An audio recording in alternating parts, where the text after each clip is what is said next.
चलो एवरीवन बच्चों, class 10 chapter 1 of chemistry that is chemical reactions and chemical equations.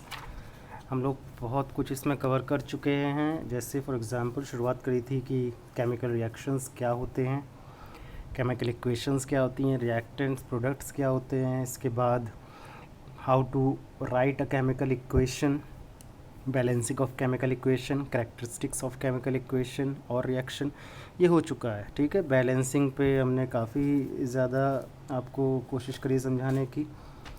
Homework आपने किया है तो अच्छी बात है। 9th क्लास अच्छा कर रहा है as usual. They are more serious, they were more serious in 8th and that is what they are showing in class 9th। ठीक है, आप लोगों का पता नहीं। चलिए अब हम लोग आज करने जा रहे हैं टाइप्स ऑफ केमिकल रिएक्शंस।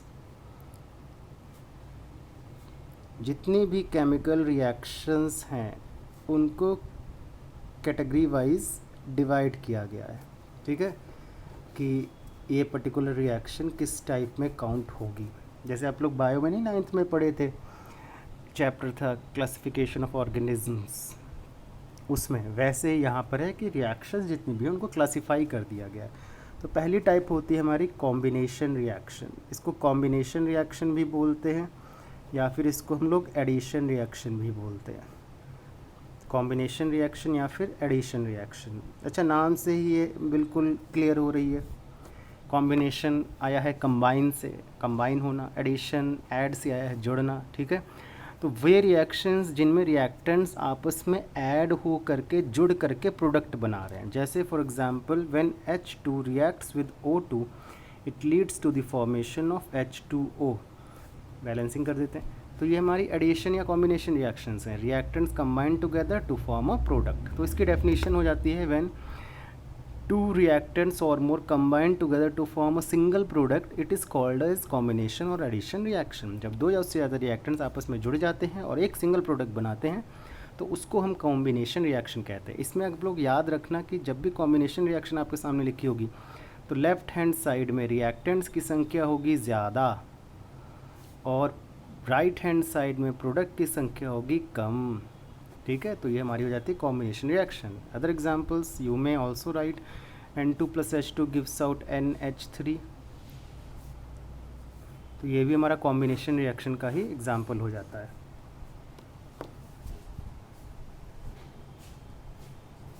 ठीक है, तो these are the reactions. Combination reaction का एग्जांपल हो जाता है। अब इसके बाद हम लोग आते हैं second type, that is decomposition reaction. Decomposition reaction जो है इसमें क्या होता है, इसमें हमारे पास एक सिंगल रिएक्टेंट होता है और वो डिकम्पोज होकर के मोर देन टू प्रोडक्ट्स बनाता है। 2 और मोर देन 2 प्रोडक्ट्स बनाता है। ठीक है, तो ऐसी रिएक्शंस को हम लोग कहते हैं डीकम्पोजिशन रिएक्शन। ठीक है, तो आप लोगों को समझ में आ गया combination reaction and decomposition reaction. Decomposition reaction में a reactant decomposes to form 2 और more than 2 products. For example CaCO3 हमारे सामने है, कैल्शियम कार्बोनेट। कैल्शियम कार्बोनेट को जब हमने हीट किया तो ये कन्वर्ट हो गया, ये हीट का साइन है, ये कन्वर्ट हो जाता है कैल्शियम ऑक्साइड CaO + CO2 में। ठीक है, तो एक क्वेश्चन था सुलेमान का। सुलेमान से ने हमसे पूछा कि सर ये जो रिएक्टेंट है ये कैसे प्रोडक्ट बनाएगा, यही दोनों। तो देखिए आप लोग अभी एक चैप्टर पढ़ेंगे, इसके बाद मेटल्स एंड नॉन मेटल्स, और metals and non metals chapter में आप पढ़ेंगे कि कैसे किसी मेटल को एक्सट्रैक्ट किया जाता है उसके ओर से। तो वहाँ पर आप एक प्रोसेस पढ़ेंगे, कैल्सिनेशन एंड रोस्टिंग। तो वहाँ पर आप पढ़ेंगे कि जब हम मेटल कार्बोनेट्स को हीट करते हैं in the presence of oxygen or in the absence of oxygen, तो मेटल कार्बोनेट्स जो हैं वो देते हैं या बनाते हैं अपना मेटल ऑक्साइड। ठीक है, तो वहीं पर हम लोग पढ़ेंगे ये कि मेटल कार्बोनेट्स को हीट करने पर हमें मिलता है मेटल ऑक्साइड। ठीक है, तो वहाँ पर हम लोग ये चीज़ पढ़ेंगे। इसके अलावा और भी रिएक्शंस हो जाते हैं जिसको आप कंप्लीट कर सकते हैं, जैसे MgCO3 हो गया, ठीक है, ZnCO3 हो गया। तो ये भी हमारे कुछ एग्जांपल्स हो जाते हैं डीकम्पोजिशन रिएक्शन के। अच्छा, डीकम्पोजिशन जो होता है, when we are going to decompose a reactant, तो डीकम्पोजिशन कई तरीके से करी जा सकती है, ठीक है। जैसे फॉर एग्जांपल करी जा सकती है हीट के द्वारा, अगर हम लोग हीट कर रहे हैं तब डीकम्पोजिशन हो सकता है, या फिर हो सकता है इलेक्ट्रिसिटी की प्रेजेंस में, तो उसको हम लोग कहते हैं इलेक्ट्रोलिटिक डीकम्पोजिशन। इसको हम लोग कहते हैं इलेक्ट्रोलिटिक डीकम्पोजिशन इलेक्ट्रिसिटी की प्रेजेंस में। इसके अलावा अगर हम लोग डीकम्पोजिशन कर रहे हैं सनलाइट की प्रेजेंस में, कुछ ऐसे केमिकल्स हैं जो सनलाइट की प्रेजेंस में डीकम्पोज हो जाते हैं, इसको हम लोग कहते हैं फोटोलिटिक डीकम्पोजिशन। तो डीकम्पोजिशन कई चीज़ों की प्रेजेंस में हो सकता है। अगर हीट की प्रेजेंस में हो रहा है तो इसको हम लोग कहेंगे क्या, थर्मल डीकम्पोजिशन। अगर इलेक्ट्रिसिटी की प्रेजेंस में हो रहा है तो हम लोग कहेंगे इलेक्ट्रोलिटिक डीकम्पोजिशन। अगर सनलाइट की प्रेजेंस में हो रहा है तो इसको हम लोग क्या कहेंगे, फोटोलिटिक डीकम्पोजिशन। तो ये सब नोट्स में है, ठीक है, ये हमने वहाँ पर दे रखा है, इसके एग्जांपल्स दे रखे हैं, तो it's easy for you to read it out from the notes that I have written. इसके बाद हम लोगों का डीकम्पोजिशन के बाद आ जाता है दूसरा, दैट इज़ डिस्प्लेसमेंट रिएक्शन। और डिस्प्लेसमेंट रिएक्शन को हम लोग बोलते हैं, दूसरा नाम है इसका सब्स्टिट्यूशन रिएक्शन, ठीक है, डिस्प्लेसमेंट या सब्स्टिट्यूशन रिएक्शन। जैसा कि नाम बता रहा है डिस्प्लेस होना या फिर सब्स्टिट्यूट होना, इसका एक एग्जांपल है जैसे Zn plus H2SO4 gives out ZnSO4 plus H2, ठीक है। हमने यहाँ पर सल्फ्यूरिक एसिड लिया, ये लिया है हमने डाइल्यूट, और हमने जिंक के ग्रैन्यूल्स यानी कि छोटे छोटे पीसेस इसमें डाल दिए।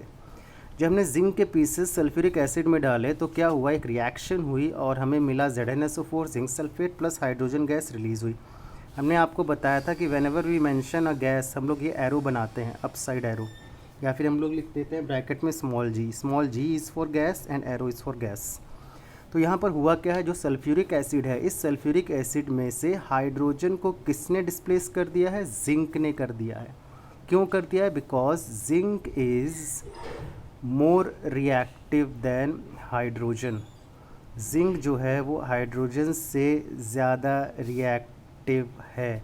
कैसे पता चलेगा कोई एलिमेंट किसी दूसरे एलिमेंट से ज़्यादा रिएक्टिव है, तो इसके लिए नोट्स में हमने आपको दे रखा है एक रिएक्टिविटी सीरीज़, सभी के पास होगी क्योंकि हमने शायद पहले लेक्चर में ही वो मेंशन करी थी और नोट्स हमने डाले हुए हैं ग्रुप पे, तो वो भी आप लोग देख सकते हैं। Reactivity series starts from potassium in your class, but जब हम लोग आगे जाते हैं क्लासेस में फर्दर स्टडीज़ करते हैं तो वहाँ पर ये और भी पहले शुरू होती है, लेकिन आपके यहाँ ये पोटेशियम से शुरू हो रही है। तो इसको कुछ इस प्रकार से हमने लिखा हुआ है वहाँ पर, आपके सबके पास ये होगी। तो इसको याद कैसे करेंगे, इसको याद करेंगे काबा नाका मगल जडनफी नीसन पबएच CUHG AGAUPT, ठीक है। तो जैसे हम बोल रहे हैं वैसे याद करिएगा, काबा नाका मगल जडनफी, फिर से देखिए, काबा नाका मगल जडनफी नीसन पबयच CUHG AGAUPT। यहाँ पर एक एरो बनाएंगे हम लोग, लिखेंगे इस पर रिएक्टिविटी इंक्रीजेज, यानी कि जो पोटेशियम है it is the most reactive element and platinum is the least reactive element. इस पूरी रिएक्टिविटी सीरीज़ में आपको सिर्फ एक नॉन मेटल दिख रहा है एंड विच इज़ हाइड्रोजन, बाकी सभी मेटल्स हैं, ठीक है। तो हाइड्रोजन के ऊपर भी आपको मेटल्स दिखेंगे, हाइड्रोजन के नीचे भी मेटल्स दिखेंगे। When we move from top to bottom reactivity decreases, when we move from bottom to top reactivity increases. तो most reactive is potassium and least reactive is platinum. जो हम लोगों ने रिएक्शन लिखी थी वो जिंक की सल्फ्यूरिक एसिड के साथ थी, तो आप देखिए zinc is more reactive than hydrogen, तभी जिंक ने हाइड्रोजन को डिस्प्लेस कर दिया। एक और रिएक्शन देखते हैं, Zn plus CuSO4 gives out क्या, अब देखिए जिंक जो है it is more reactive than copper, zinc ऊपर है कॉपर नीचे है, तो जिंक मोर रिएक्टिव है, तो जिंक क्या करेगा, कॉपर को डिस्प्लेस कर देगा, बना देगा ZnSO4 प्लस Cu। इसको फिर से लिखते हैं Cu प्लस ZnSO4। अब हमने क्या किया, कॉपर का रिएक्शन जिंक सल्फेट से करा रहे हैं, copper is less reactive, zinc is more reactive, reaction will not take place, क्यों? क्योंकि कॉपर लेस रिएक्टिव है, जिंक ज़्यादा रिएक्टिव है, कॉपर जिंक को डिस्प्लेस नहीं कर पाएगा तो रिएक्शन नहीं होगी। तो this is how we are going to understand displacement reactions. तो 3 हो गई, कॉम्बिनेशन हो गई, ठीक है, डिस्प्लेसमेंट हो गई एंड डिकम्पोजिशन हो गई। ये तीनों ही रिएक्शंस, ऑल द 3 रिएक्शंस आप लोग लर्न करिए, प्रैक्टिस करिए, नोट्स बनाइए और हमारे पास होमवर्क भेजिए। जैसे 9th भेज रहा है, 12th भेज रहा है, बस ये 10th वाले जो महान 9th में थे, दिखाते थे महानता, वही 10th में दिखा रहे हैं। तो I need notes, I mark your attendance and internal जो 20 मार्क्स का होता है will be based on your performance that you are doing right now at your houses. Thank you so much.